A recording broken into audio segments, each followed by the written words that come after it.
So Panasonic launched their full lineup of OLED and LED TVs for 2022 at an event in London on the 12th of May, and I went along in person to see the TVs on display. If you want all the details and specifications of the models announced, you can head over to AV Forums and read the full news story from Ian in the news section. Here we'll take a quick look at the most interesting models, which are of course the OLED TVs. This year all the OLED models will sport the very latest 2022 panels, which are of course brought to you from LG Display, and as they are marketed as the OLED EX panels, obviously Panasonic don't call them that, they just call them the latest 2022 panels. Then the Panasonic engineers get stuck into these and add a number of engineering upgrades and the processing from the HCX AI Pro chipset to unlock more brightness and accurate picture quality that Panasonic is famous for. The creator's intent is again the message for this year, mixed with updated gaming features to create a more rounded product that will be suitable for a number of different roles, not just an excellent TV for movie watching. Despite rumours from lots of YouTubers desperate for clicks and views, there is no QD OLED equipped OLED TVs from Panasonic for the 2022 range. It's all LG Display supplied OLED EX panels with Panasonic's engineering added on top.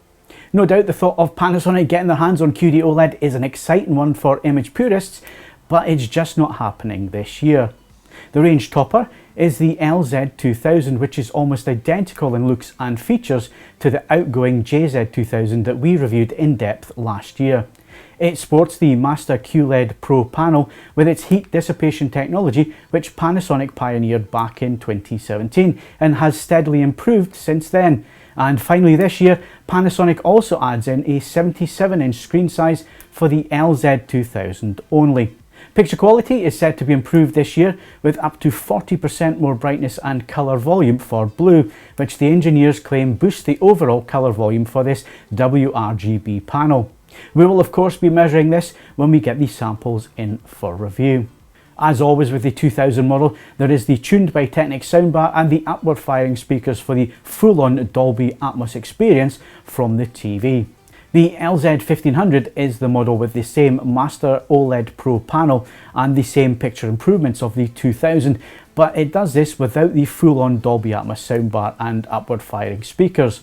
This model is only available in 55 and 65 inch screen sizes with the Master OLED panel. There is no 77 inch version for the 1500. And the 42 and 48 inch screen sizes on the LZ1500 don't feature the Master OLED Pro panel. It's just the normal OLED panel, so be aware of that if you want these smaller screen sizes. They are, however, the latest 2022 panels. The LZ1000 comes in just 55 and 65 inch screen sizes only, but these are the Master OLED versions of the panel with the cut down heat dissipation technology and wider colour volume technology for blue. It is, however, a John Lewis retailer exclusive in the UK, so only available from that outlet. Finally for the event yesterday was the LZ980 model. Now there is a UK only version called the LZ800 OLED, but we didn't get to see that at the event yesterday, so we will concentrate on the LZ980, which supports a 2022 panel from 42, 48, 55 and 65 inch screen sizes. Again, there's no 77 inch at this market point, it's only available for the flagship model. All of the mentioned OLED models sport all the available HDR formats such as Dolby Vision, Dolby Vision IQ, HDR10+, HDR10+ Adaptive, HLG and HDR10.